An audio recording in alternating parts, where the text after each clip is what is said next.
Assalamualaikum warahmatullahi wabarakatuh. Alhamdulillahi rabbil alamin.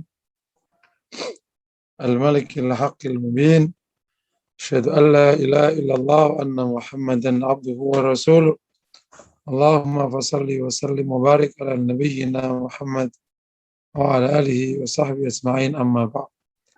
Alhamdulillah pada pagi hari ini kita bisa bergabung kembali di Majlis Formula Hati yang bulanan ini ya, di Jumat setiap pagi dengan tema-tema khusus. Dan kali ini kita akan bahas buah keikhlasan. Tapi sebelum materi, mari sejenak bersama surat Thaha ayat 79. A'udzu billahi minasyaitonir rajim. Bismillahirrahmanirrahim. Wa adalla fir'aun qaumahu wa ma hada. Betul ya? Ya, Ustaz. Ya bani Israil qad anjaynakum min aduwikum wa adnakum janibat turil ayman.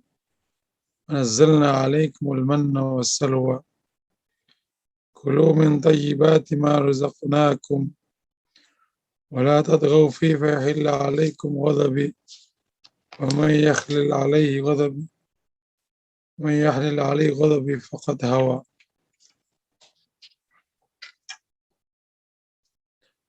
وأضل فرعون قومه وما هدى. Dan Fir'aun telah menyesatkan kaumnya, bangsanya, wama hada. Dan ia tidak menunjukkan.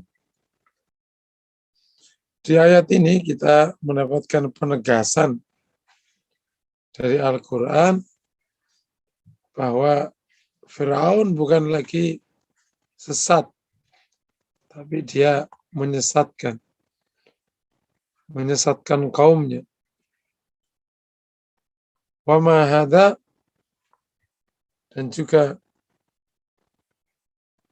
tidak menunjukkan.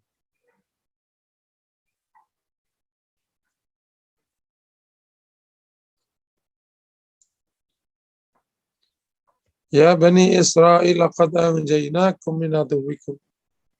Hai bani Israil, yakni anak turun Israel. Qad anjaynakum, sungguh kami telah selamatkan kalian, min aduwikum, dari musuh kalian. Wa adnakum janibat tur, dan kami janjikan kalian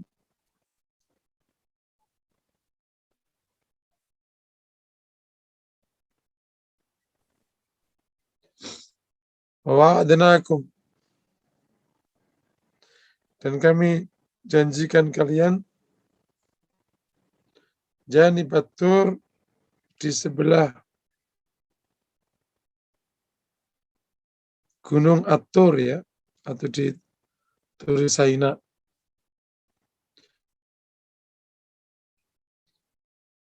Min janibit turil ayman, di sebelah kanan dari gunung Tur, yakni Turi Saina.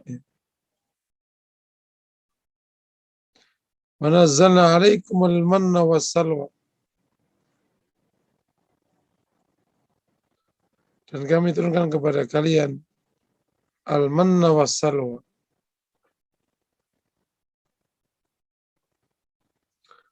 Kulu min thayyibati ma razaqnakum, makanlah dari apa yang terbaik dari apa yang kami rezekikan kepada kalian. Wala tadghaw fi, jangan melampaui batas.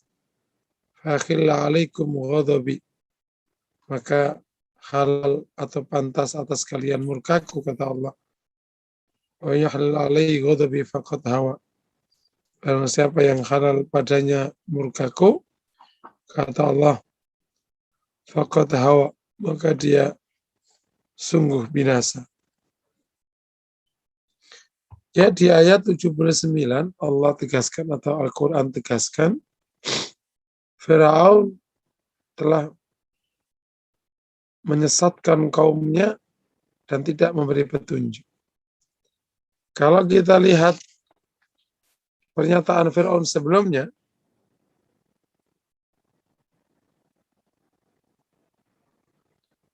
misalnya di ayat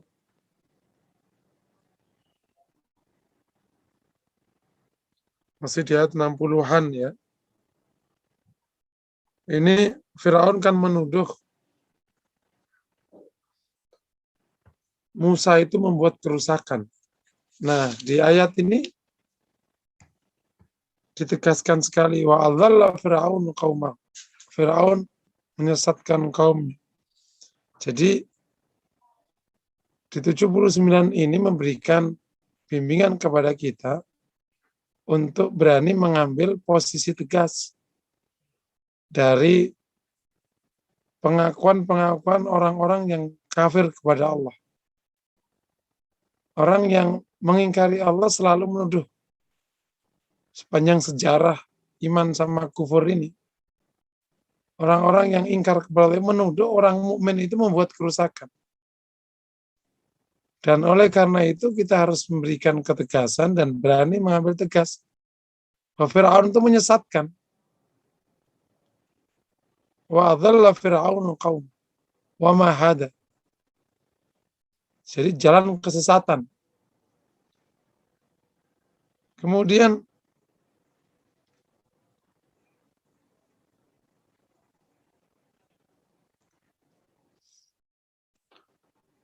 di ayat 80 ya, Allah Ta'ala panggil Bani Israel untuk diingatkan akan karunia. Kami telah selamatkan kalian dari musuh kalian ya, karena Firaun dan bala tentaranya telah ditenggelamkan di laut sebagaimana di surat di ayat 77 dan 78. Kemudian Allah berikan ia tempat untuk bermunajat yang dijanjikan di sisi kanan dari Gunung Turisaina. Memang daerah situ sejak dulu daerah perjalanan para nabi. Dan salah satu hikmahnya kok di situ-situ ya nabi itu. Kok nggak muter-muter agak lebih jauh. Salah satu penjelasannya tentu hanya Allah yang tahu. Bahwa di daerah situ itu pusat peradaban. Peradaban dunia itu berpusat di area-area situ aja. Karena memang pertama kali muncul manusia di daerah-daerah situ, maka peradaban tua itu ya di daerah situ. Babilonia, terus nyebrang sedikit ke Persia, terus Jazirah Arab, terus ada sekitar 7, dan itu areanya sekitar tempatnya para nabi itu. Yang kedua, mahsyarnya dunia itu nanti di Syam. Jadi mahsyar dunia itu maknanya adalah tempat terkumpulnya manusia sebelum kiamat. Ketika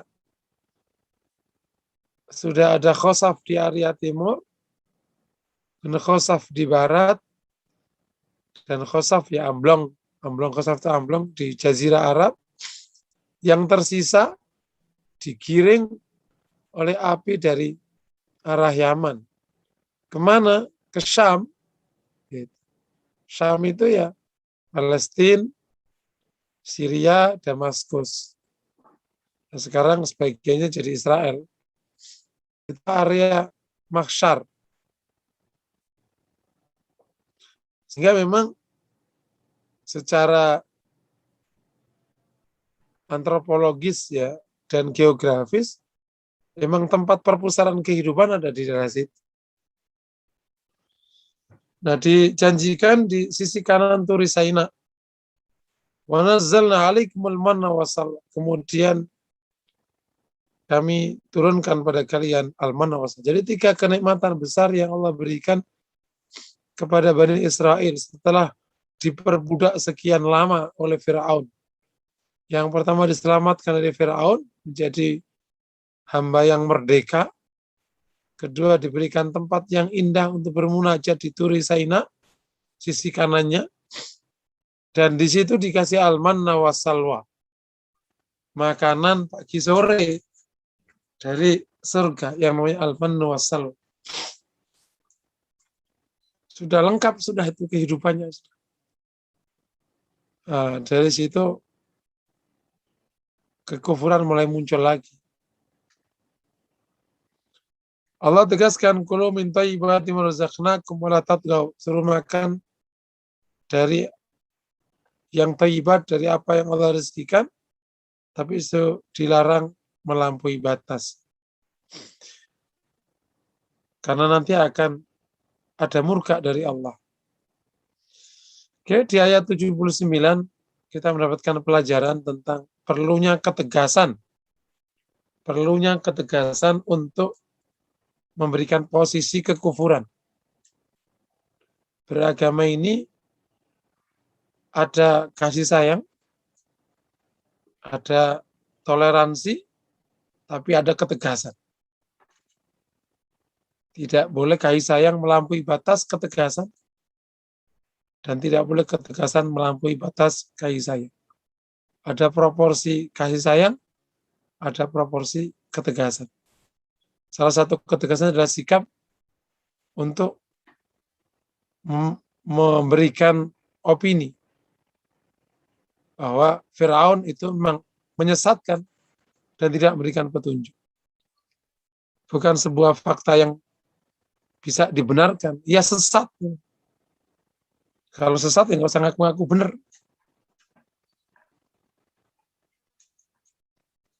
Yang kedua, dari 80 kita dapatkan ada kenikmatan, 3 kenikmatan Allah sebut kepada Bani Israel agar ia bisa mensyukuri nikmat Allah. Yang pertama diselamatkan dari musuhnya yakni Firaun dan tentaranya. Kedua, diberikan tempat bermunajat di sisi kanan Turi Saina yang akhirnya menjadi tempat hidup mereka nanti. Yang ketiga adalah diberikan manna wassalwa. Luar biasa sudah. Diselamatkan, dikasih tempat, dikasih makanan. Kurang apa sudah? Nomor yang ayat 81, Allah perintahkan kepada Bani Israel untuk makan dari yang thayyibat dan jangan melampaui batas. Karena akan menyebabkan halalnya murka Allah pada mereka. Nah, pelajarannya adalah agar kita makan dari yang thayyibat dan jangan melampaui batas. Karena akan mendapatkan murka Allah Subhanahu wa ta'ala. Demikian sejenak bersama Al-Quran kita akan bahas bab tentang buah keikhlasan. Ini Masya Allah salah satu tema besar ya, dan sekaligus PR semua kita sepanjang hayat adalah ikhlas dan keikhlasan. Semoga Allah SWT berikan kita bimbingan selalu untuk bisa ikhlas dalam beramal dan bisa ikhlas dalam hidup. Secara bahasa maknanya adalah bersih atau murni. Makanya ada ungkapan al-ma'ul khalis, air yang jernih.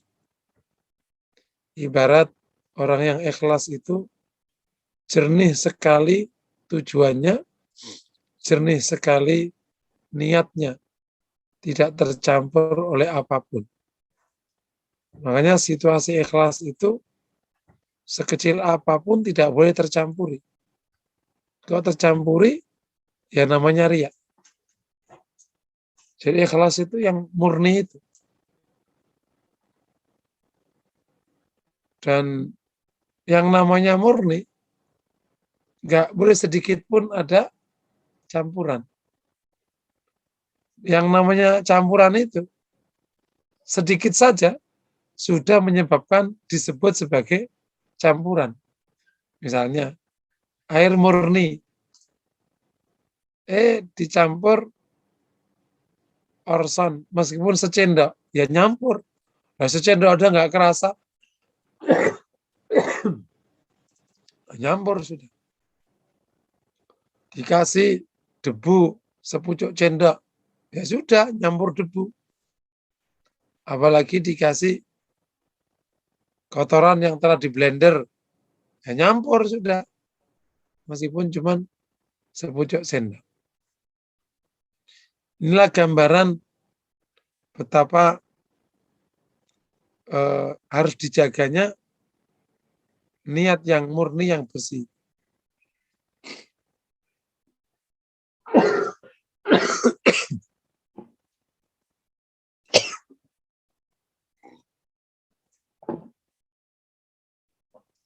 Nah, ikhlas adalah kemurnian tujuan, yakni hanya kepada Allah. Ikhlas maknanya adalah kemurnian tujuan hanya kepada Allah dalam perbuatannya atau bahkan dalam urusan yang lebih besar, yang dalam hidup.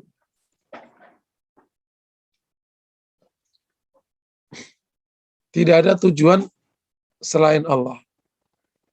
Maka tujuan selain Allah namanya sudah tidak ikhlas atau riya.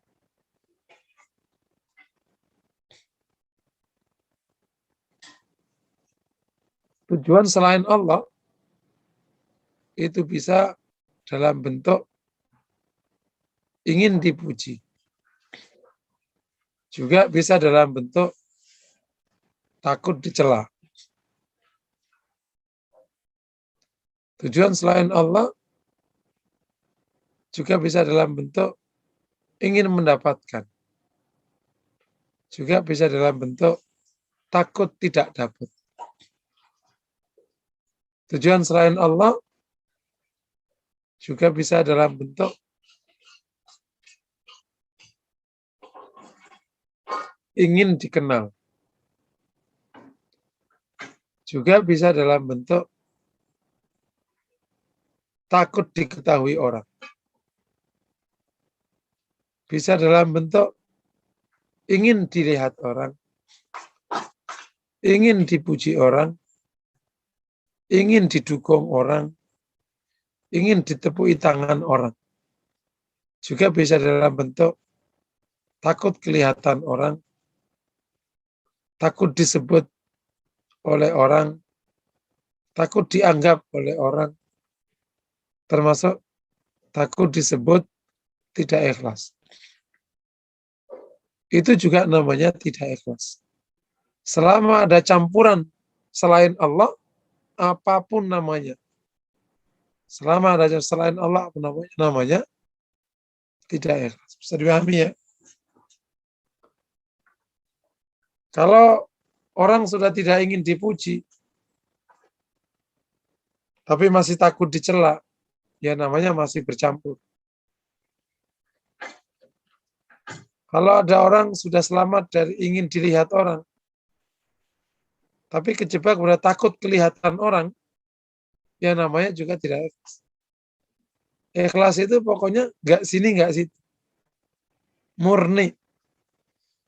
Sehingga suka saya gambarkan, ikhlas itu nggak ngaruh oleh apapun selain Allah.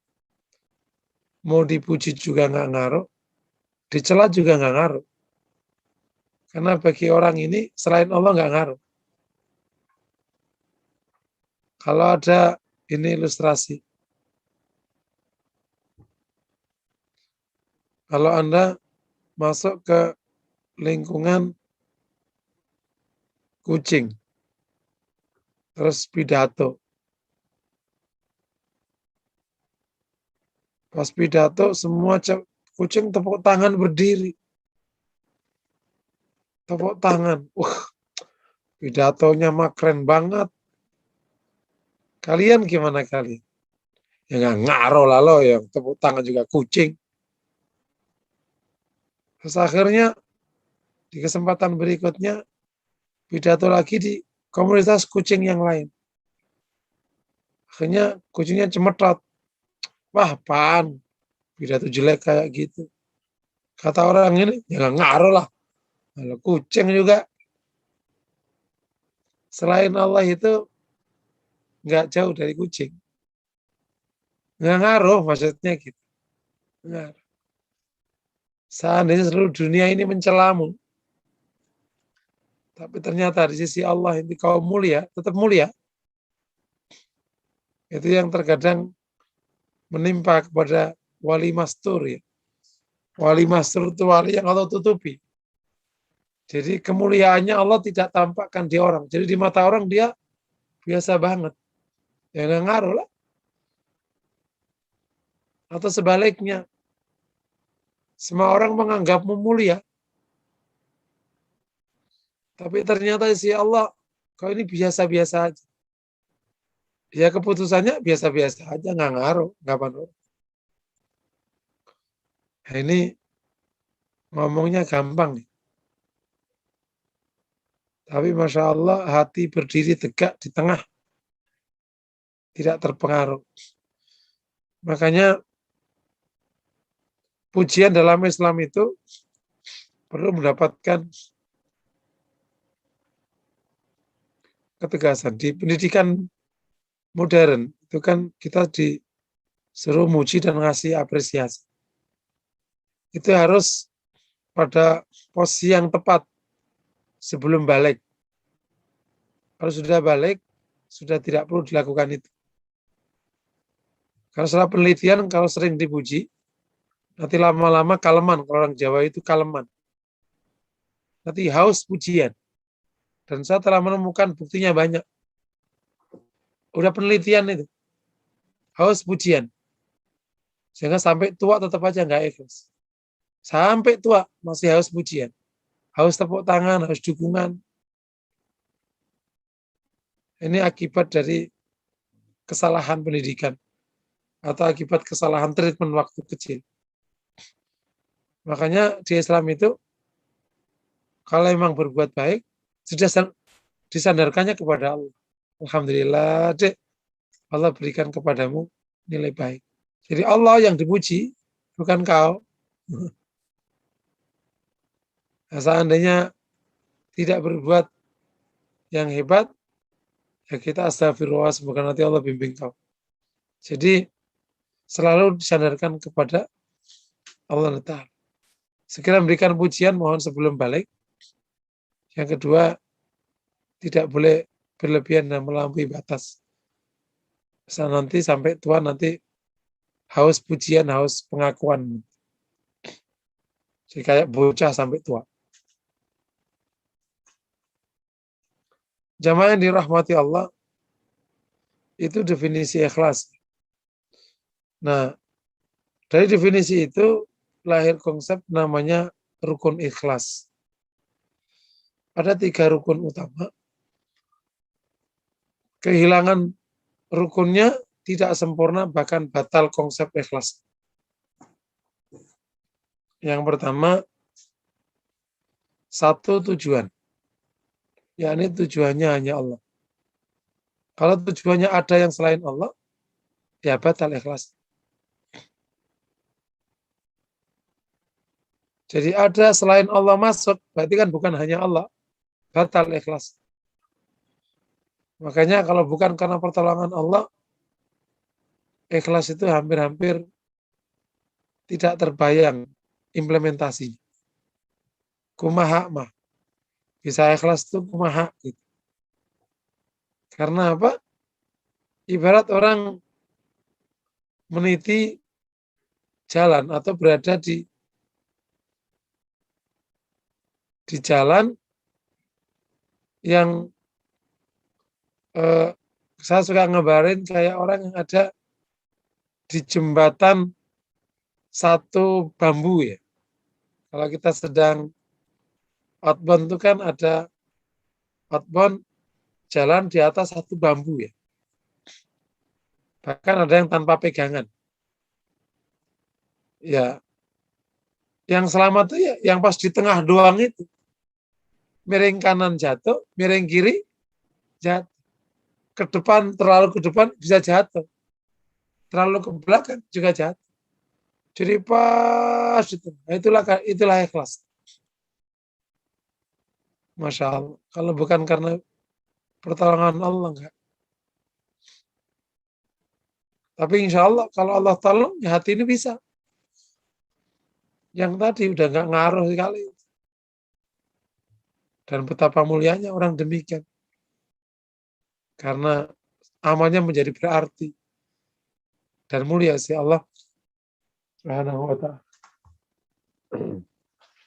Yang rukun kedua sesuai dengan ilmu. Apa yang masih sesuai dengan ilmu? Tindakan ikhlas harus sesuai standar ilmu. Tidak boleh atas nama ikhlas malah melanggar ilmu. Justru sebaliknya. Karena kau ingin diridhai oleh Allah, maka harus sesuai dengan ilmu yang Allah canangkan.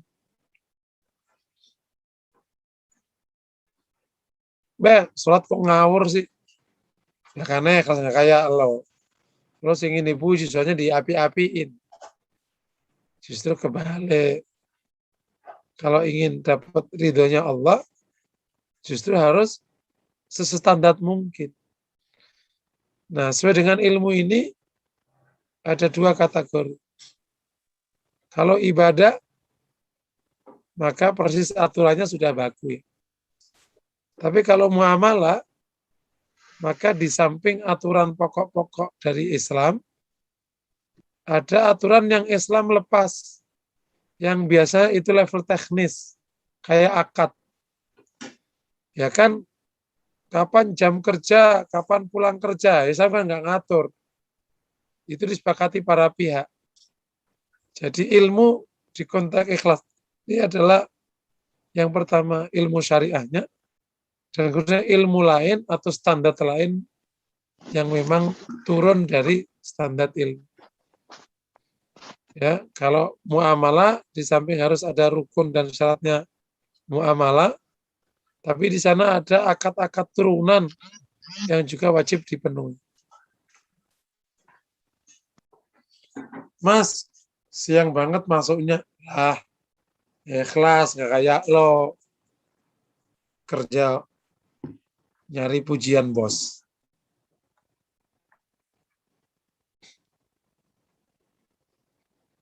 Justru kalau ikhlas itu harus standar.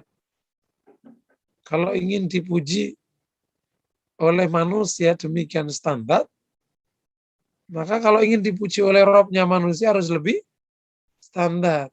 Ya. Ini yang namanya sesuai dengan ilmu.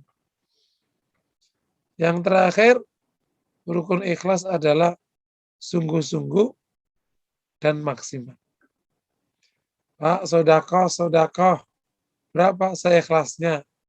2.000. Lah kok 2.000? Lah katanya seikhlas. Ada pemahaman di tengah masyarakat, ikhlas itu maknanya sesedikitnya. Karena ada pandangan yang unik. Padahal aneh. 1.000 ikhlas lebih bagus daripada 1 juta nggak ikhlas. Lah iyalah. Itu nggak usah dibandingkan. Dunia dan isinya ini. Kalau nggak ikhlas itu nggak ada artinya. Perbandingannya itu adalah 10.000 yang ikhlas itu lebih bagus daripada 1.000 yang ikhlas. Paham? Kalau ikhlas sama tidak ikhlas otomatis lah, nggak usah dibahas, nggak ada artinya itu.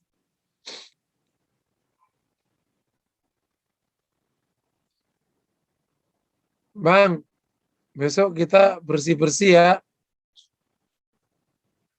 Jam berapa, Pak? Ya udah, seikhlasnya aja dah.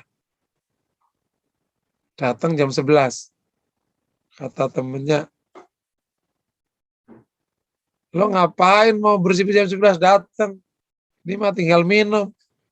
Lah katanya seikhlasnya.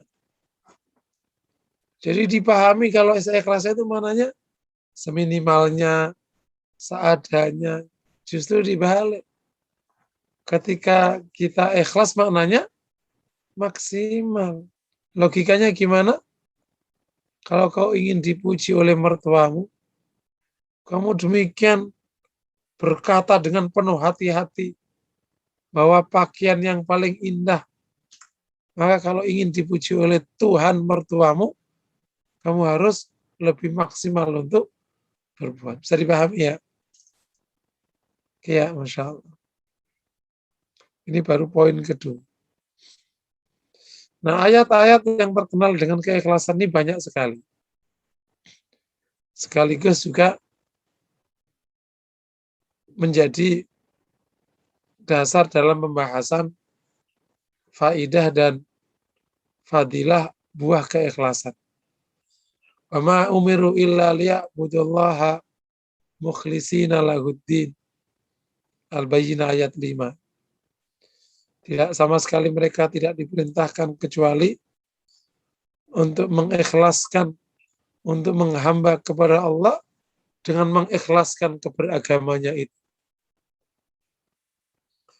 Jadi menghamba dengan penuh keikhlasan. Atau dengan lain, ikhlas dalam menghamba kepada Allah. Itu adalah tugas utama dan paling utama bahkan satu-satunya. Menghamba kepada Allah dengan murni. Tidak bercampur apapun menghambanya. Baik, kenapa kerja? Ya disuruh Allah. Gitu. Kenapa nikah? Disuruh Allah. Disuruh ya taat aja lah. Itu bahasa menghamba. Ngapain nyapu, Pak? Ya disuruh Allah. Suruh bersih-bersih ya. Sholat disuruh Allah. Zakat disuruh Allah. Kenapa Pak itu ada timbangan sisa kau kembaliin? Ya disuruh Allah. Lah kan orangnya juga nggak tahu. Ya kan Allah tahu. Itu namanya menghamba kepada Allah dengan ikhlas. Kira-kira bahasanya gitu. Karena kan menghamba itu gimana sih? Nah, itu kira-kira bahasanya begitu. Pokoknya super taat itu namanya menghamba. Super duper taat. Kalau anak sekarang ngomong taat full.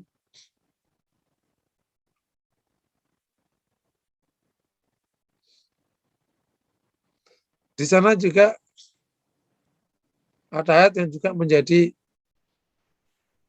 warning bagi siapapun yang tidak ikhlas. La'ughwiyannahum ajma'in illa ibadaka minhumul mukhlasin. Allah menyebutkan tentang pernyataan Firaun, pernyataan iblis, sungguh saya sesatkan mereka semuanya kecuali hamba-hambamu yang ikhlas. Bahkan di sini yang diikhlaskan olehmu ya. Jadi kalau tidak ikhlas gampang sesat itu. Betul sekali. gampang digeser itu gampang. Makanya orang munafik yang aleman itu, orang munafik itu kan Tuhannya manusia. Takut sama manusia, lebih takut kepada Allah. Jadi kalau ada orang sudah mencelanya, wah itu sudah kayak dunia dan isinya hancur. Jelas-jelas riak banget. Tapi kepada Allah beraninya tak terkira. Kebalik. Itu otaknya namanya kebalik.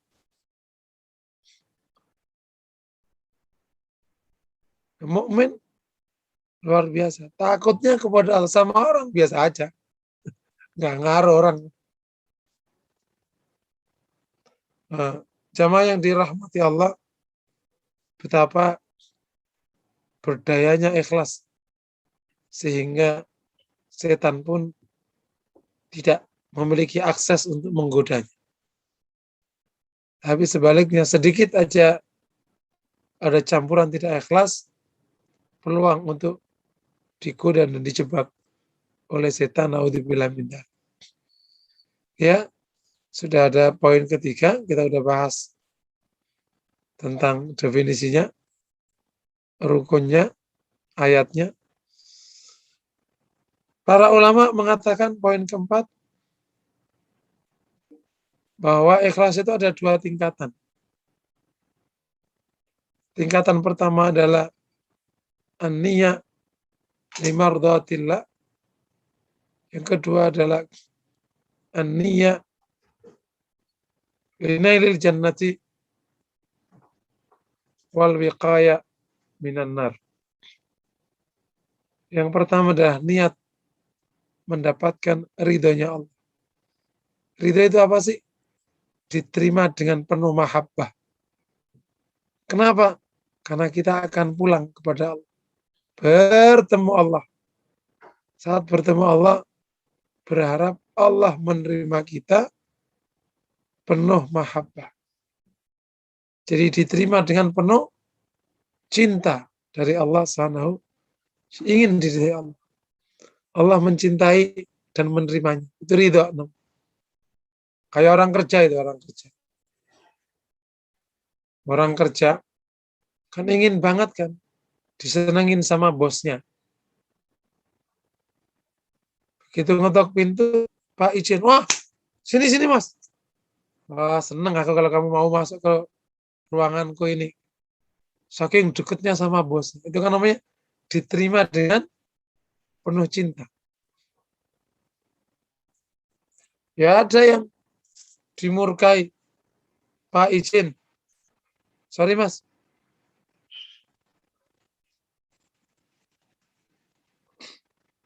Nggak tertarik. So, nggak sana. Nggak tertarik udah.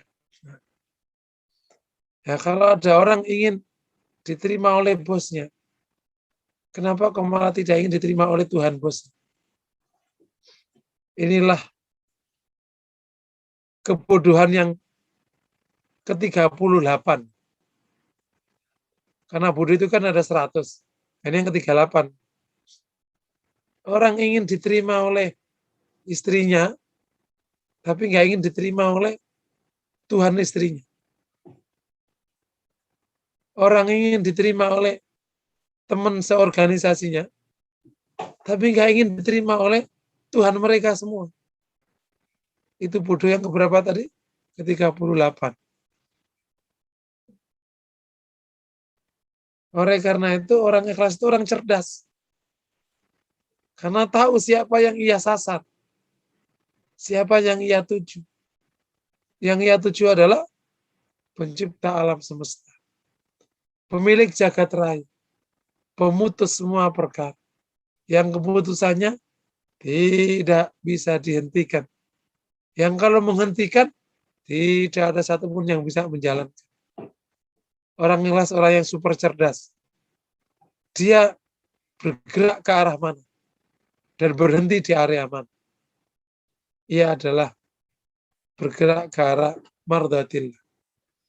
Dan berhenti ketika ada murkanya Allah Subhanahu wa ta'ala. Jamaah yang dirahmati Allah, sudah ada 4 poin ya. Tadi yang pertama tadi kita sudah bicara definisi, rukun, ayat. Nah, kita bicara tingkatan. Dan tadi tingkatan pertama itu. Yang kedua adalah niat untuk mendapatkan surga selamat dari neraka. Nah, ini sebagian besar orang. Itu masih masuk kategori ikhlas. Kenapa? Karena agama sendiri yang nyuruh kita mohon dapat surga dan selamat dari. Oke, sampai di sini dulu. Kalau ada pertanyaan dipersilakan sebelum kita lanjut. Silakan jamaah sekalian kalau ada pertanyaan. Oh, sudah ada 2 yang resen. Silakan Bu Wati. Yang pertama. Ya baik Pak Asep. Jazakallah khair. Assalamualaikum Ustaz. Ya, ini pertanyaannya mungkin jadi agak ada dua, tetapi bersambungan Ustaz. Semoga diizinkan. Jadi yang pertama, mohon diperbaiki Ustaz bila ini salah rangkumannya. Soal tadi Ustaz kasih perumpamaan yang kucing itu ya. Jadi kalau kita hendak berbuat suatu tindakan atau perbuatan, manakala kita mendapatkan pujian, maka itu seyogyanya tidak membuat kita melambung. Nah, terus kalau kita berbuat dan ternyata akhirnya membuat diejek atau dijauhkan atau mendapatkan sesuatu yang buruk, maka itu juga tidak membuat kita baper atau kita jadi kecewa atau kita jadi kesel. Begitu ya Ustaz ya? Ya, itu konsekuensinya ya. Nah, itulah yang dimaksud dengan ikhlas yang tadi Ustadz nggak ngaruh itu kalimat kata kunci nggak ngaruh tadi itu. Mudah-mudahan itu benar ya Ustadz ya. Nah, ya tapi mungkin sebelum dilanjutkan Bu, perlu saya tegaskan, bukan berarti kalau ikhlas akhirnya orang cuek bebek, bukan gitu, bukan. Karena cuek bebek itu hal lain. Enggak peduli perasaan orang. Enggak, Rasul peduli perasaan orang. Tapi dia bukan tujuannya. Ngerti enggak? Jadi kita peduli perasaan orang, kita juga peduli akan komentar orang sebagai evaluasi, tapi itu dilakukan karena itu memang perintahnya Allah. Paham? Iya, iya. Kenapa kita kalau pidato misalnya harus menjaga kata-kata? Karena demikianlah kita diperintah oleh Allah untuk berkata-kata baik. Gitu ya. Jangan sampai salah paham. Jadi dia tujuannya Allah. Sehingga selain Allah nggak ngaruh. Tapi kita tetap memperhatikan sesama manusia. Karena apa? Kita disuruh memperhatikan. Dan Rasul memberikan contoh akhlak memperhatikan perasaan sahabatnya, perasaan pasangannya. Nah, itu yang harus pas banget prakteknya. Wallahu a'lam bishawab. Betul. Iya, baik. Itu semakin memperjelas. Nah, ini tentang ikhlas ini ya, Ustaz ya. Saya pernah mendengar suatu, entah itu hikayat atau cerita beneran, saya kurang paham, tentang seorang istri pembesar di Mekah yang dia banyak berbuat baik melayani para jamaah. Dalam pikirannya, sebagaimana juga dialami oleh saya, misalnya, bahwa ini kita udah ikhlas nih. Ini saya berbuat ini, insya Allah ini udah ikhlas, karena udah berdoa, udah ikhlas gitu ya. Tapi ternyata pada kisah yang ibu tadi itu dimimpikan oleh seorang jamaah haji, dia ternyata menurut Allah itu tidak ikhlas karena kan Allah lebih tahu dan daripada diri kita sendiri. Nah, maksud saya bagaimana kita mengetahui bahwa yang kita maksud ikhlas itu ternyata belum gitu loh. Jangan sampai kita terjebak oleh penilaian diri kita sendiri bahwa ini udah ikhlas nih, ternyata belum menurut Allah, kan Allah lebih tahu. Nah itu ada ukurannya nggak Ustaz? Iya, ini jawabannya berat sekali. Formula hati kalau nanya gitu ya, formula hati. Dan saya berharap memang pemahaman ini dan diskusi seperti ini menjadi cirinya orang formula hati ya. Karena saya kan juga ngajar di banyak majelis. Dan saya berharap ini menjadi ciri supaya pemahamannya itu mendalam. Tidak ada yang tahu seseorang tentang apakah dia sudah ikhlas atau belum. Kalau dia tahu bahwa dia itu sudah ikhlas, berarti sebenarnya dia mendahului Allah SWT. Bahkan orang ikhlas pun juga nggak tahu dia itu ikhlas apa belum. Yang ia tahu dia berusaha menyesuaikan konsep.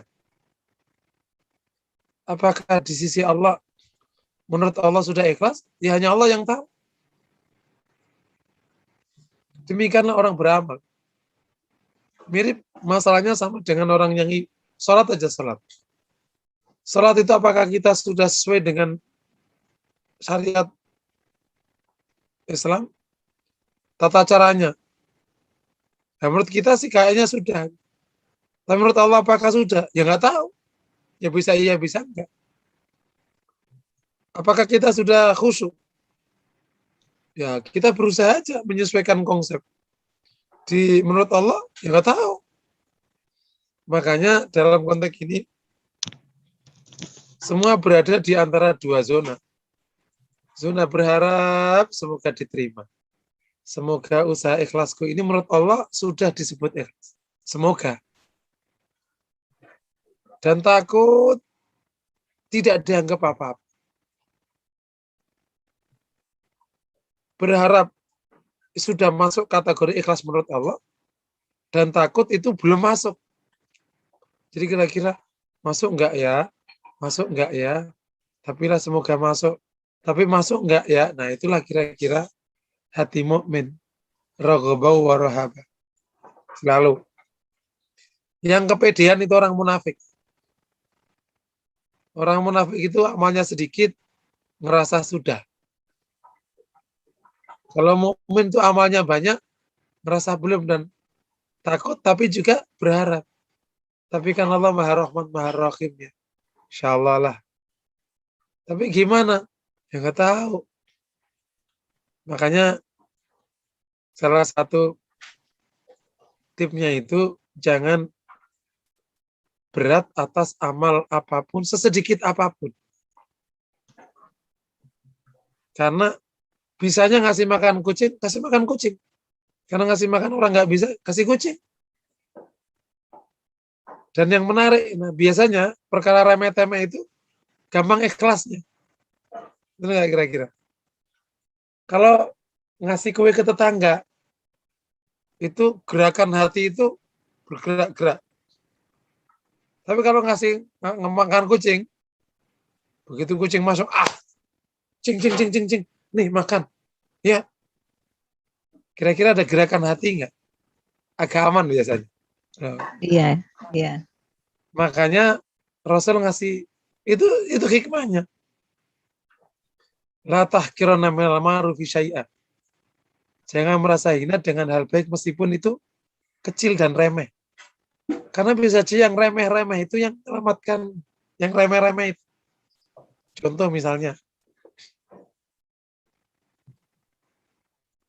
ada kita lewat, terus tiba-tiba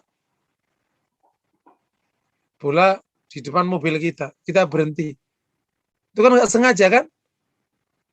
Terus ada anaknya itu ngambil bolanya. Ya udah kita lewat aja begitu. Nah jangan-jangan yang gitu-gitu itu yang diterima. Nah kan kita nggak sengaja. Wallahu a'lam bishawab. Paham ya? Iya, ya baik Ustaz. Syukran. Semoga jelas ya Bu Wati ya. Emang susah ya Pak Ustadz ya, seperti berjalannya semut hitam di atas batu hitam di kala malam ya. Kita udah ikhlas atau belum? Yang penting ya udah berusaha aja ya Pak Ustadz ya. Seperti berusaha menyesuaikan konsepnya ya. Betul. Ini ada satu lagi Bu Sarah yang raise hand. Silahkan Bu Sarah. Betul Bu. Bismillahirrahmanirrahim. Assalamualaikum warahmatullahi wabarakatuh. Waalaikumsalam. Afwan Ustadz, ini ada ungkapan bahwa ada ibadah rasa dunia. Jadi segala sesuatu kita beribadah, tapi mengharapkan kehidupan di dunia. Contoh orang melakukan sholat duha karena ingin dilancarkan rezeki. Apakah itu salah juga gitu dilakukan? Karena gini, kita tetap berharap itu semuanya yang tadi Ustadz uraikan, semua itu tetap kita hanya berusaha atau mengharapkan di dunia Allah. Ini gitu, apakah itu memang tidak boleh dilakukan atau bagaimana gitu dengan soal keikhlasan ini gitu Ustadz. Jazakallah khair. Assalamualaikum. Ini bagus nih ada istilah ibadah rasa dunia. Itu bagus banget. Jadi di konteks ini nanti mau saya bahas Bang di poin kelima. Tapi ini sudah ditanya sekaligus ya, ini poin kelima. Tadi kan ada tingkatan ikhlas kan dua ya. Yang paling bagus an-niyah limaradatillah. Yang kedua an-niyah linailil jannah wal wiqaya minan nar ya. Pertanyaannya, kalau ada niat untuk dunia itu gimana? Para ulama mengatakan ada dua pendapat. Pendapat pertama, itu tidak ikhlas. Kenapa? Karena seluruh ayat ikhlas itu menghadapkan antara akhirat dengan dunia. Misalnya di salah satu surat Hud, man kana yuridu hartsad dunya. Di surat Hud apa surat apa? Man kana yuridu hartsad dunya nu'tihi minha wa ma lahu fil akhirati min khalaq. Yang ingin tanaman dunia, buah di dunia, kami akan kasih padanya, dan di akhirat nggak dapat. Loh kan? Langsung dihadapkan.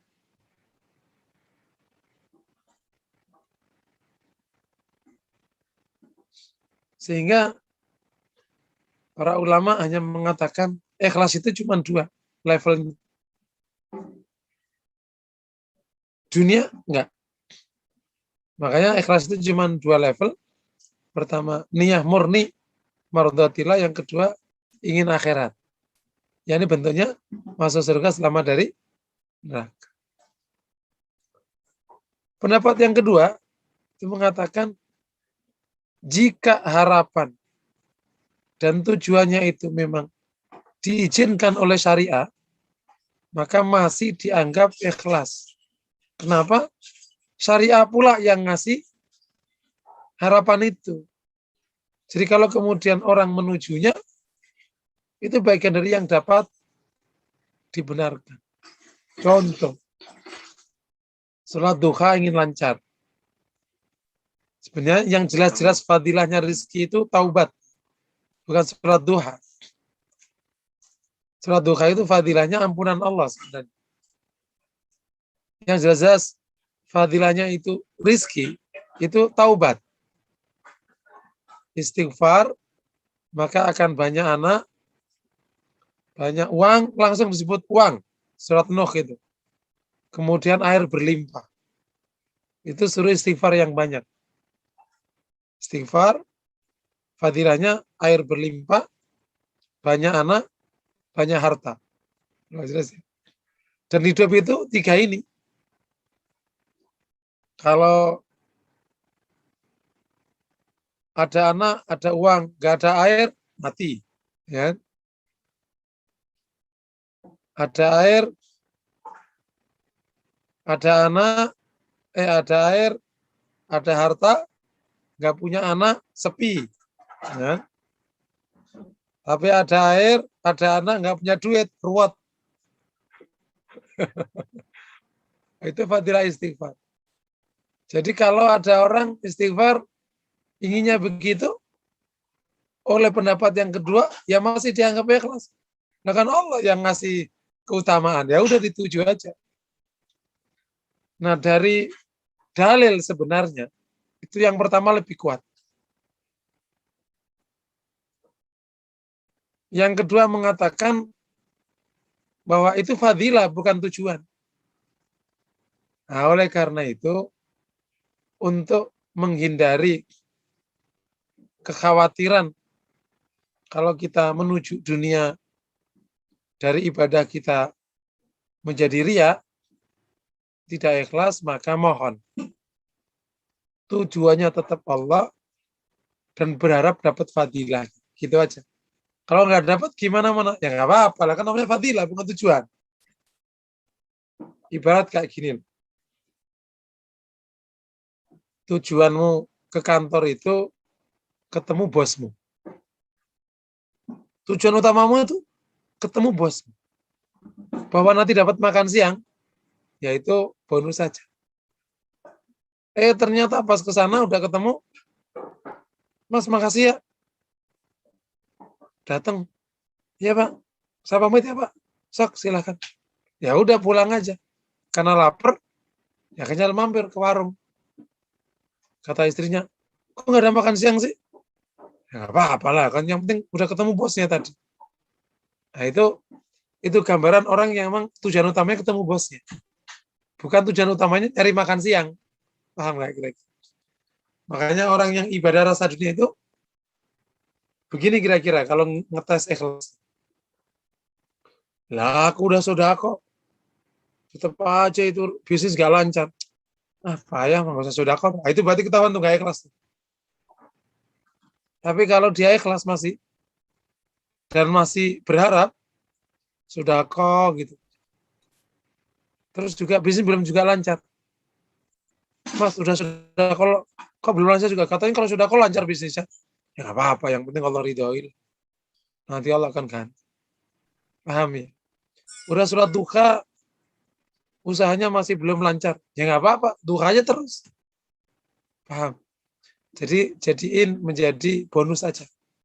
Itu cara menghindari supaya tidak terjebak kepada pandangan yang kedua yang tidak ikhlas. Jadi niatnya harus Allah. Kalau tidak bisa ke mardhatillah, surga neraka. Jangan sampai niatnya itu dunia. Khawatir nanti dikasih dunia di akhirat nggak dapat apa-apa. Nyahok nanti. Karena kan kita lebih butuh akhirat kan. Allah alam. Fadhal. Baik, mudah-mudahan jelas ya Bu Sarah tentang pertanyaan ikhlas rasa dunia itu. Ada selanjutnya Bu Yuli, silakan Bu Yuli. Assalamualaikum Ustaz. Waalaikumsalam. Kalau mendengarkan definisi tadi ya Ustadz yang Ustadz sebutkan, aduh rasanya habis semua ya Ustadz ya. Kalau saya merasa begitu, aduh ya Allah gitu kan ya Ustadz ya. Sulit sekali. Aduh, takut kelihatan beribadah pun itu kan jadi tidak ikhlas ya Ustadz ya. Kan itu kan itu juga sulit sekali. Nah sekarang pertanyaannya kan nggak ada orang yang ujuk-ujuk nyampe di karena Allah gitu ya, yang niat nomor satu tadi ya, tingkatan satu itu kan nggak ada Ustadz ya. Rasanya menurut saya pasti seperti berproses juga ya, kayak orang naik sepeda gitu kan, nggak langsung pinter gitu kan, pasti berproses. Di dalam proses tadi itu Ustadz tadi sebutkan bahwa supaya tetap tujuannya ke Allah, tetap Allah, yang lain bonus gitu ya Ustadz ya. Tapi itu kan teorinya begitu ya Ustadz, tapi dalam kenyataannya kan itu proses juga yang dilalui dengan berat gitu Ustadz. Nah, gimana? Apa pemulihannya tuh dengan istighfar, cukup waktu itu langsung istighfar gitu atau gimana Ustadz ya? Mohon penjelasan. Iya. Yang Ibu tanyakan itu udah dinyatakan oleh seorang ulama besar namanya Yusuf Ibn Husain. Ia mengatakan, aku belajar ikhlas 40 tahun dan selama itu pula riya bergonta-ganti wajah. Sehingga riya itu kan jenisnya itu berganti-ganti dan kalau bahasa virus itu bermutasi. Riyanya bermutasi. Awalnya ingin dipuji. Udah diselamat nih, gak ingin dipuji. Akhirnya gini. Neng, lo gak ke masjid sih? Kamu kan anaknya Pak Haji. Mana sih lo? Ya Allah, dicela. Padahal aku udah mau jadi remaja masjid. Gila nih, Abe nih. Makanya semakin rajin, itu namanya takut dicela.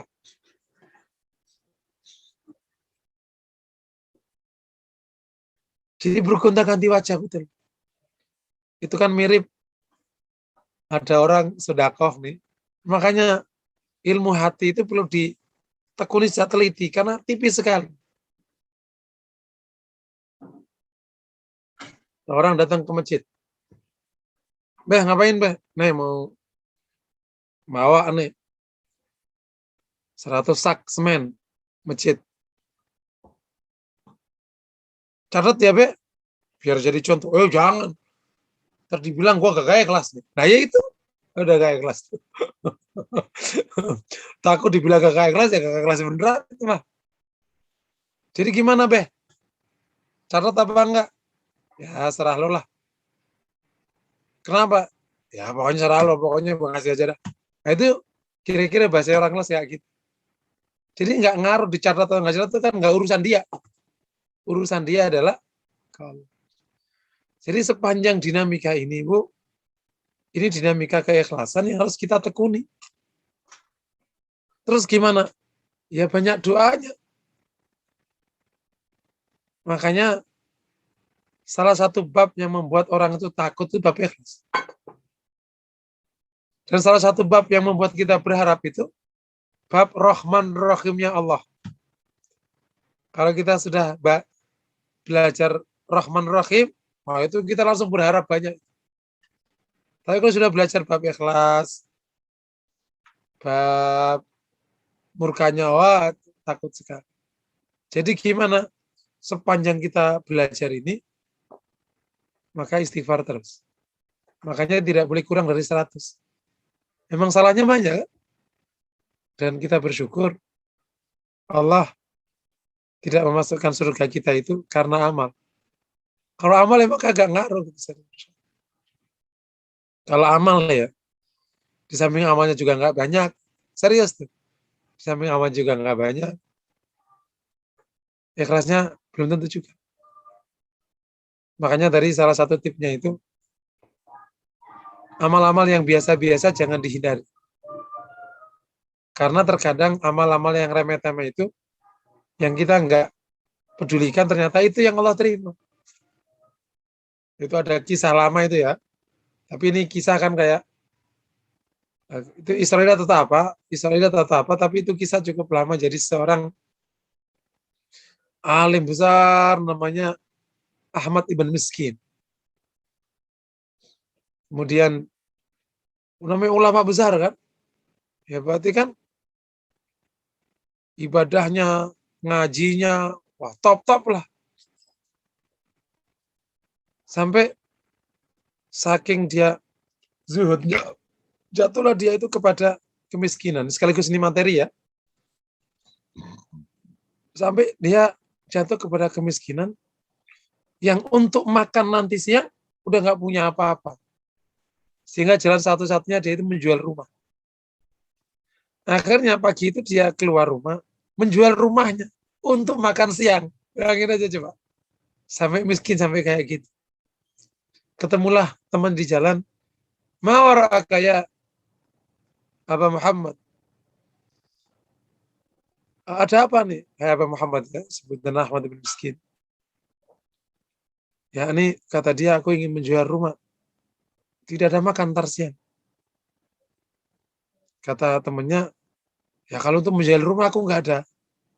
Aku belum tahu siapa yang bisa beli rumahmu. Tapi ini ada roti. Ya, ada roti. Silakan kau bawa pulang untuk keluargamu. Minimal untuk makan siang. Jadi masih agak nafas, untuk makan sore baru nyari lagi. Dikasihlah roti. Begitu berjalan ke arah pulang, sambil bergembira karena sudah ada roti, ternyata dia tidak sengaja bertemu berhadapan dengan seorang wanita. Nah, itu kira waktu karena dia jalan menunduk, ketemu seorang wanita yang meneteskan air mata dan menggendong seorang anak kecil yang selalu memandangi rotinya. Maka Afan ditanya, ya fulana, hai ibu, apa gerangan yang terjadi? Kata ibu ini, kami sudah tidak makan 3 hari. Apakah boleh rotimu itu kami minta? Anakku menangis dari tadi. Seketika dikasih roti. Roti dikasih, pusing datang lagi. Nanti aku makan apa? Akhirnya berjalan gontai. Dan kemudian dia menyandar di salah satu tembok. Karena akhirnya nggak jadi pulang. Karena makan siangnya ini mana? Jual rumah nggak jadi, rotinya udah dikasihkan ke orang. Kemudian pada waktu nyandar itu, datang temannya dari jauh. Ya Pak Muhammad, kamu ngapain? Nyandar. Lagi mikir nyari makan siang. Kenapa? Lagi nggak ada apa-apa. Aku hendak menjual rumahku. Hai, aku tadi barusan lewat rumahmu. Ada pedagang besar menurunkan barang-barangnya di rumah. Coba kau tengok, sedang ada apa mereka. Punya lari ke rumahnya. Begitu ditemui, dia nggak kenal. Ya Fulan, engkau siapa? Kata Fulan, aku adalah dulu sahabat ayahmu. Ayahmu dulu menitipkan uang padaku 30 ribu atau 30 dinar. Yang waktu itu aku belanjakan dan habis karena bangkrut. Dan alhamdulillah setelah aku pindah dari kota ini, usahaku maju. Dan inilah bagian dari hak ayahmu. Semuanya dikasihkan, isinya itu berpuluh-puluh dinar. Sejak hari itu, Ahmad bin menjadi kaya raya. Sodakonya nggak banyak, sodako. Sampai suatu ketika, ia bermimpi. Nah ini bab mimpi. Ia kayak di padang mahsyar, dihisap oleh Allah. Jadi banyak ulama itu mimpinya rata-rata kehisap-hisap begini nih. Dihisap. Pas saat di mizan, ini mimpinya Ahmad bin Mizan. Seluruh amal sodakonya yang banyak itu ternyata nggak ada artinya. Ringan-ringan. Dia nangisnya. Akhirnya ada suara. Apakah dia benar tidak ada punya amal lagi? Oh iya. Masih ada tersisa sekecil, namanya juga mimpi ya. Ada sedikit nih. Didatanglah sepotong roti. Ditampakkan sepotong roti. Ditaruhlah di timbangan amal kebaikannya. Akhirnya perlahan timbangan kebajikannya itu memberat. Dia girang girang-girangnya. Ditanya lagi apakah ada? Oh iya, didatangkanlah tetesan air mata dari ibu. Jadi gimana itu dianggap sebagai kebaikan? Rasa syukur itu semakin berat. Maka selamatlah Ahmad bin Miskin dari azab. Pas habis itu dia terbangun. Dia istighfar. Jangan-jangan amal yang diterima cuma yang roti tadi. Yang ngasihnya nggak sengaja tadi. Karena refleks kan. Begitu ngelihat, ya kasih. Habis itu baru mikir. Makan siangku gimana nih kira-kira. Sedangkan sedekahnya yang banyak, terlalu banyak dipikir. Makanya salah satu tips sedekah ikhlas itu jangan pikir. Kasih aja. Terlalu banyak pikir. Jadi kami ulangi lagi. Proses ikhlas itu memang proses panjang, tapi semoga Allah mudahkan, Allah percepat. Karena ada orang yang hatinya diikhlaskan oleh Allah dari awal. Jadi istighfar aja yang banyak, beramal yang banyak. Nanti yang ikhlas kan kita nggak tahu, beramal aja yang tidak. Jadi biar secara presentasi peluang ketemunya itu lebih besar. Allah alam. Jadi tetap aja beramal dengan mendekati konsep tadi Ustadz, disertai dengan banyak-banyak istighfar barangkali gitu ya Ustadz ya. Kalau selip apa gitu. Nah terus sekarang pertanyaan selanjutnya begini Ustadz. Kalau misalnya kita bicara sama orang katakanlah gitu, kita kagum sama orang itu kan, kita pengen menggali katakanlah keberhasilan dia lah katakanlah gitu. Nah pada saat pembicaraan itu kan kita membuka peluang orang itu untuk tidak ikhlas ya Ustadz ya. Itu gimana Ustadz? Karena ini akan muncul itu pasti. Apalagi kalau itu di dalam forum katakanlah gitu. Keberhasilan dia ini itu kan kesian gitu. Kalau memang itu bukan betul pasti ya. Tapi itu kan membuat dia berkurang bahkan bisa hilang ya karena tidak sengaja dibuat oleh lawan bicara atau apa gitu. Ustadz gimana Ustadz? Kebongkar ya. Ya jadi ya kalau kita nanya kayak gitu ya bisa dikasih pengantar dulu. Ya supaya tidak kejebak kepada gurur ya atau riya. Bisa jadi Pak itu rahasianya apa, tentu gitu, tentu ini pemberian Allah, tapi apa itu mungkin salah satu cara menjaganya bagi yang menanya. Tentu ini keputusan Allah, kan harus dikasih kata-kata salah juga bisa. Yang kedua, bagi yang jawab, ya harus pandai-pandai menjaga diri. Bu, ini saya sebutkan, tapi tentu hanya Allah yang tahu. Ini juga bukan apa-apa, mungkin hanya 1-2. Itu cara-cara untuk menghindari supaya tidak. Tapi kalau kita takut, ya nggak usah dijawab lah, gitu aja. Ibu juga tahu jawabannya. Gitu. Kan ada juga orang yang biasa misalnya, Pak ini luar biasa. Ah biasa aja. Rahasianya apa? Nggak ada rahasianya gitu aja. Karena ada orang yang memang dia begitu. Itu cara menjaga juga supaya kita tidak ngelantur masuk kemana-mana. Wallahu a'lam bishawab. Syukran, jazakallah. Wah, iya. Luar biasa Pak Ustadz. Beralih ke ada yang chat ya Pak Ustadz ya. Oke. Ini dari Pak Masih ada Koda. 2 poin ya yang nanti kita akan bahas, masalah buah ya. Buah ikhlas itu yang fadhal. Atau mau lanjut ke materi dulu? Boleh ya, materi dulu ya, supaya baik, supaya tuntas nanti, dulu Pak Ustadz, silakan. Nah, dari kita sudah bahas tingkatan ikhlas, kita sudah bahas tentang jika ada harapan dunia, tujuan dunia itu gimana letaknya tadi, sekaligus jawab, sekaligus itu poin. Berikutnya adalah tantangan ikhlas, dan terakhir faidah atau buah dari ikhlas. Nah, tantangan pertama itu adalah manusia itu sangat mencintai dirinya. Bahkan orang itu, kalau teorinya itu, lebih mencintai dirinya daripada pasangannya. Serius. Orang itu sebenarnya tidak mencintai pasangannya, lebih mencintai diri. Nah, buktinya apa? Itu ada cerai. Itu kan buktinya mencintai dirinya. Dan itu diizinkan sebenarnya. Ya.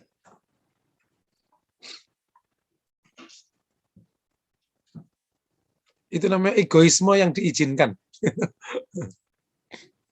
Nah, kalau ada orang misalnya wanita sakit hati mulu, ya udah daripada aku sakit hati mending aku cerai. Itu mencintai dirinya kan? Kalau mencintai suaminya kan, udah aku siap disakiti hati, kan gitu. Atau suami juga udah nggak kuat, udahlah bisa aja. Nah, karena mencintai dirinya, maka semua halnya untuk dirinya, termasuk kebesaran namanya, popularitasnya, manfaat untuk dirinya, itu. Itu tantangan pertama. Tantangan kedua, saya rintangan itu. Kadar makrifah seorang manusia kepada Allah itu bertingkat-tingkat. Kalau rendah makrifahnya kepada Allah, hati nggak nyangkut. Saya suka ngibaratin hati itu kayak mata. Dia memandang yang paling wah.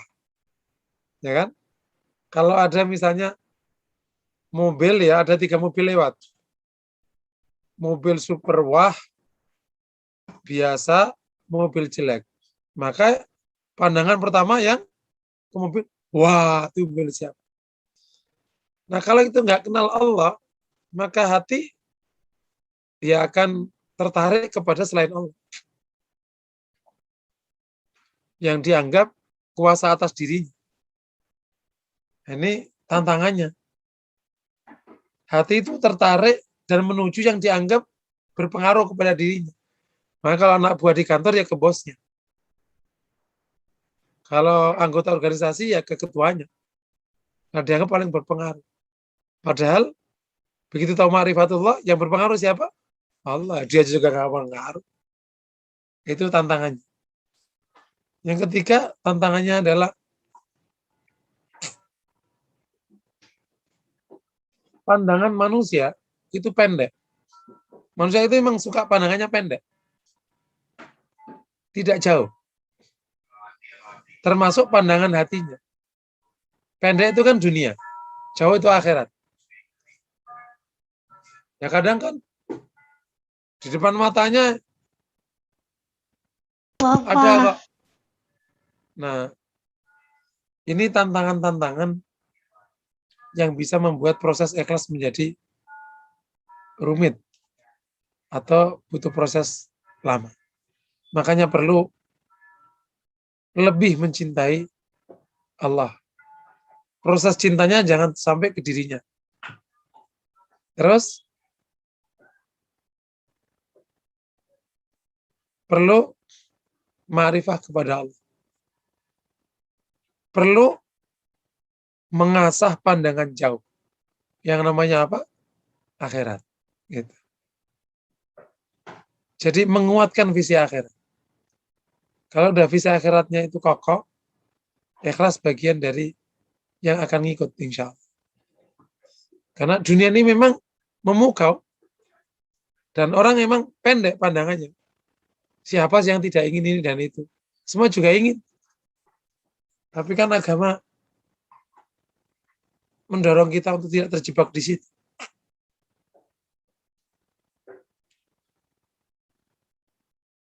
Ada kebutuhan jangka pendek, ada keinginan jangka pendek, yang itu bisa mempengaruhi motif di dalam bertindak. Masya Allah, semoga Allah jaga. Nah, sehingga perlu perlu berlatih, belajar agar bisa menguatkan hati dan melewati tantangan dan rintangan. Nah, kita dengan izin Allah, kalau terbimbing oleh Allah, bisa ikhlas, dan Allah tata hati kita bisa mukhlas, diikhlaskan, maka Masya Allah buahnya tak terkira. Yang pertama, buahnya tentu qabul minallah, penerimaan dari Allah. Itu yang paling besar. Ya tentu kita tahunya kelak di akhirat, kalau qabul dari Allah.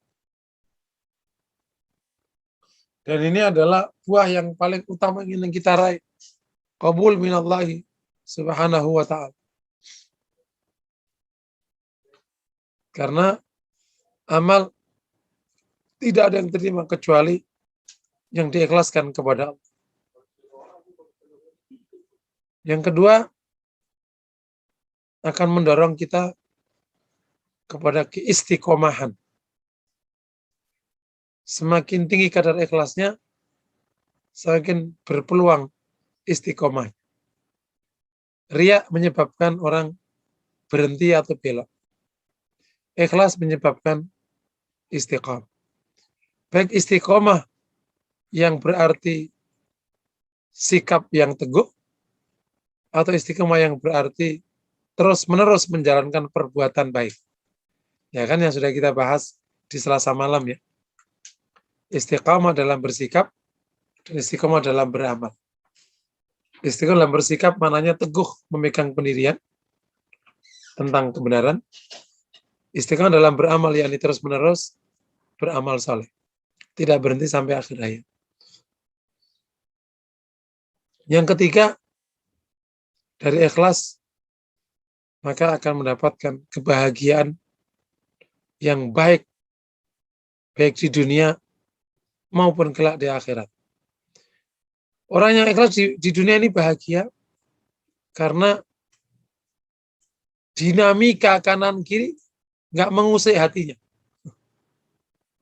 Benar ya? Dinamika kanan kiri nggak ngusik hatinya. Oh, ikhlas saja kan?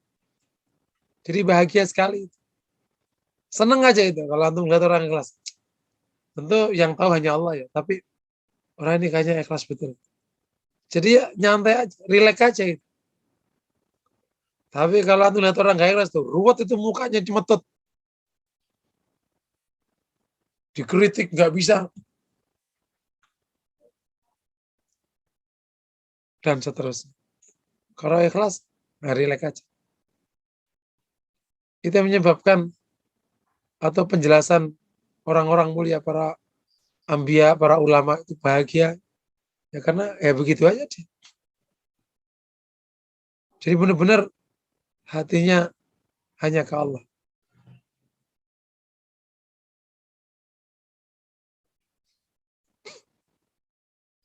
Keempat,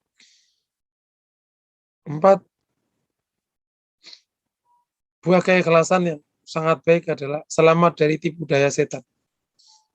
Sebagaimana tadi sudah disebutkan di ayat yang menjadi dasar ikhlas.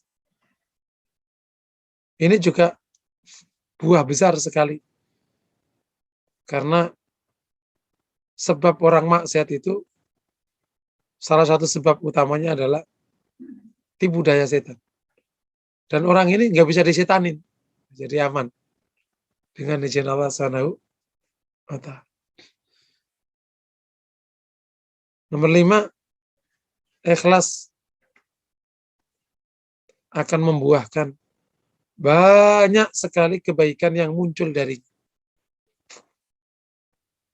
dalam bentuk ringan dan banyak berbuat baik. Sifat ikhlas melahirkan banyak sifat baik syukur, sabar, berharap kepada Allah, dan seterusnya. Ikhlas juga akan mendorong kita ringan berbuat baik. Ringan aja. Apa aja itu gampang dikerjakan. Lain kalau tidak ikhlas. Ini dong Bu, gini, alah males nggak ada duitnya. Nah, gitu. Mas, tolong dong. Nggak ada duitnya. Jadi kalau orang ria itu ngitung banget. Nah, padahal kan nggak setiap saatnya ada. Gitu. Ikhlas itu, ya kan nggak ngitung kan. Jadi gampang saja. Masya Allah. Beruntung bagi yang mendapat suami ikhlas, dan beruntung dapat istri yang ikhlas. Kalau tidak, ruwet hidup itu. Nah, tapi orang ikhlas kadang diuji sama yang tidak ikhlas. Untuk mengecek kadar ikhlasnya. Itu juga bagian dari ujian. Jadi ringan berbuat baik.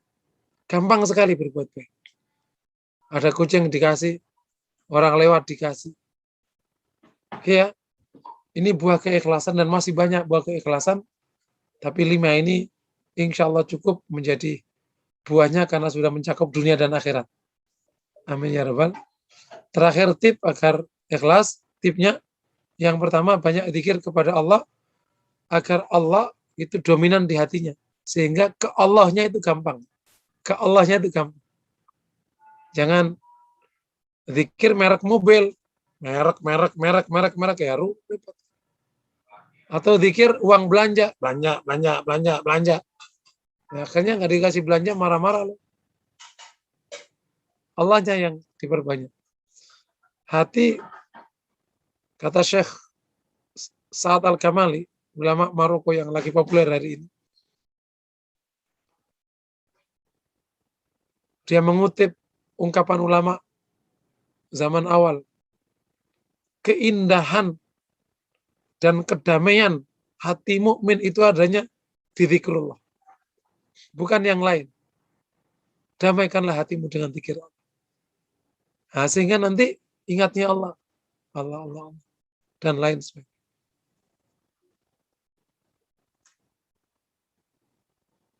Yang kedua, banyak saja berbuat. Justru kalau belum ikhlas itu banyak aja berbuat. Karena hati itu akan anggap ringan terhadap perbuatan yang sering dikerjakan. Contoh, orang tidak pernah umrah, itu sekampung upiek. Datang ke rumah ya, gua mau umroh. Karena baru umroh pertama kali sepanjang hidupnya. Betul ya? Saudaranya di luar kota, Neng, datang ke rumah, kakak mau umroh. Karena baru umroh pertama, coba tuh orang-orang yang menjadi pembimbing umroh itu. Yang setiap minggu ke umroh itu.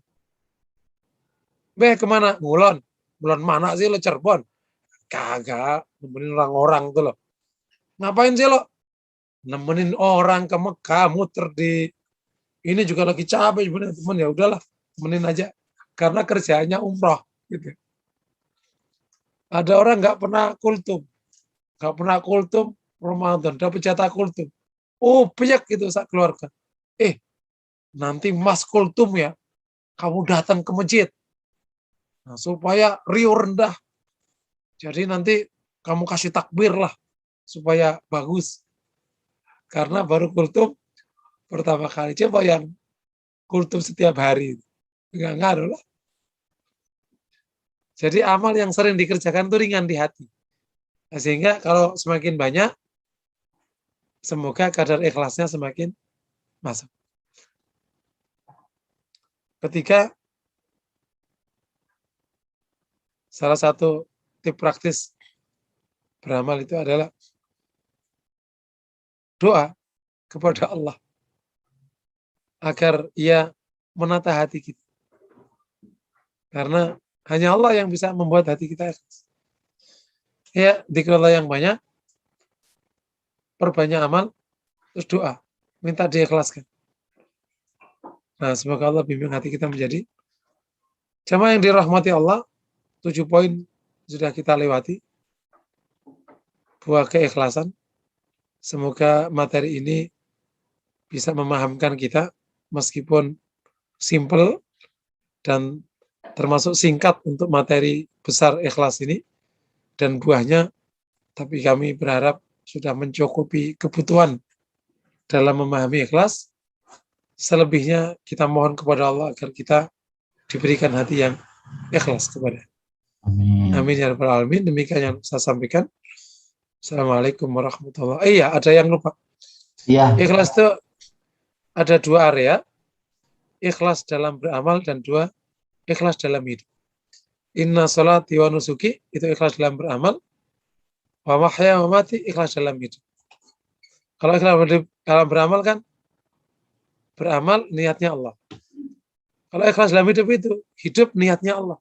Aku peruntukkan hidupku untuk Allah. Masya Allah. Dahsyat sekali. Allah alam bisawab. Subhanallah Pak Ustadz. Aduh. Simple tapi dalam pelaksanaannya luar biasa itu. Nggak mudah. Ini masih yang tadi Pak Ustadz, masih ada pertanyaan yang tadi yang belum sempat dibacakan dari kolom chat dari Pak Kodar. Pak Ustadz mau tanya terkait tentang cerita Nabi Nuh dalam Al-Quran. Anaknya kan Kan'an, tidak mau mengikuti ajarannya. Bagaimana Nabi Nuh bisa ikhlas atas apa yang terjadi sama anaknya? Ada Ustadz yang bilang, do the best, take Allah the rest. Biarkan Allah kita yang melakukan aja yang terbaik, biarkan Allah yang melakukan sisanya. Bagaimana bisa caranya mempraktekkan seperti hal ini Pak Ustadz? Ya, tentu harus dipahami ya, ini banyak masyarakat masih confuse antara ikhlas sama ridho. Ikhlas itu bicara tujuan perbuatan, bukan sikap terhadap fakta. Paham ya? Tujuan perbuatan itu ikhlas. Kalau sikap terhadap fakta, itu banyak. Ada namanya syukur, ada namanya sabar, ada namanya ridho, ada namanya qanaah. Paham ya? Jadi kalau kita menemukan anak seperti Nabi Nuh, bukan berarti kita ikhlas. Enggak, ridho terhadap keputusan Allah. Cuman banyak orang mengatakan agar ikhlas. Ikhlas diterjemahkan agar rela. Ikhlas itu kan rela. Contoh gini kan. Nih Bang, aku kasih sepertiga keuntungan bisnis ya. Nih, ikhlas kagak nih? Ya ikhlas lah. Itu bukan ikhlas, itu ridho enggak. Karena ikhlas itu motif. Jadi lebih tepatnya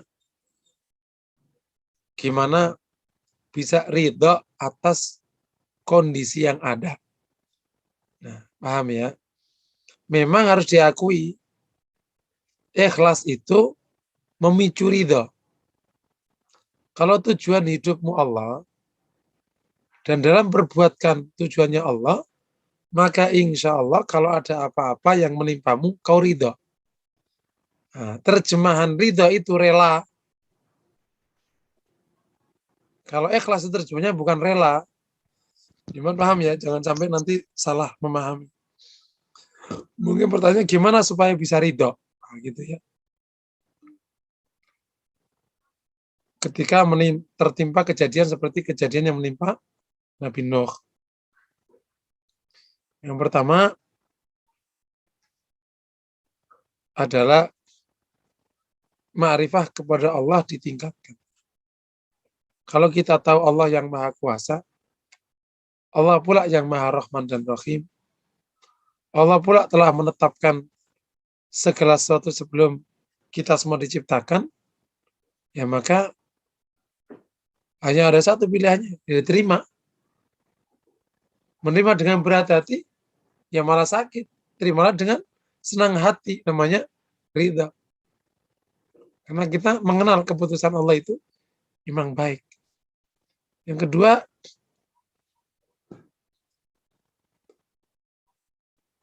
lihatlah karunia Allah saat kau mendapatkan musibah. Karena ternyata karunia Allah itu lebih banyak daripada musibah yang ditimpakan kepada hambanya. Sehingga ya udahlah, masalah cuma segitu kok, masih banyak kok yang lain.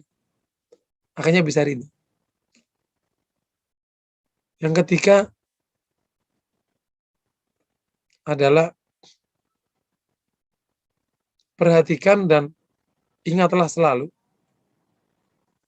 pada kelak kasus di akhirat itu masing-masing menanggung amalnya, bukan menghitung kepemilikannya dan bukan menghitung musibahnya. Jadi fokuslah sikap terhadap apa, bukan fokus mendapat apa. Yang membuat kita terkadang kurang ridho itu karena kita fokus ingin dapat apa, ingin begini. Padahal yang dihitung kelak itu sikap terhadap apa. Kalau punya anak begitu sikapnya sabar. Udah dapat pahala. Itu yang saya ceritain, ada orang kiai di Jawa Tengah dapat istri cerewet. Ditanya, kenapa kok sabar? Kata kiainya, loh lah saya kapan belajar sabarnya kalau istriku nggak cerewet. Jadi dia rileks aja gitu. Nah, gampang juga sih kalau begini urusannya. Tapi kiai itu luar biasa. Kalau kita mah santap aja. Jadi fokus kepada sikap.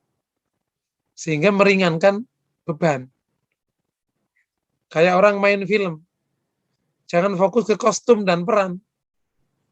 Tapi fokuslah kamu berperan apa ketika sudah dikasih oleh sutradara. Ternyata jadi anak pungut. Ya udah, jadilah anak pungut yang baik. Bisa aja gitu. Nah, itu membuat kita akhirnya melupakan keberatan-keberatan itu. Wallahu a'lam. Alhamdulillahirabbil alamin. Sudah lebih dari 1,5 jam, Pak Ustadz. Masya Allah. Ya. Tausiahnya mulai dari bahasa, rukun ikhlas, tantangan ikhlas, buah keikhlasan, sampai ke akhirnya tips agar kita ikhlas. Mudah-mudahan kita semua bisa mencatatnya, dan selain itu lebih dari itu bisa mengamalkannya walaupun tidak mudah, bertahap. Pak Ustadz, di akhir kajian ini, walaupun ini masih dalam online, mohon ditutup dengan doa supaya kajian ini ada keberkahan dari Allah Subhanahu wa taala. Silakan Pak Ustadz. Bapak yang dirahmati Allah, mari sama-sama berdoa kepada Allah. Semoga Allah kabulkan doa kita. Astagfirullahaladzim. Bismillahirrahmanirrahim. Alhamdulillah. Allahumma salli wa sallim ala Muhammad wa alamin innaka. Allahumma fir lana wa tub alaina innaka tawwabur rahim. Ighfir lana wa liwalidayna warhamhum kama rabbawna shighara. Allahumma ati nufusana taqwa zakatan zakah. Allahumma akhlis niyatina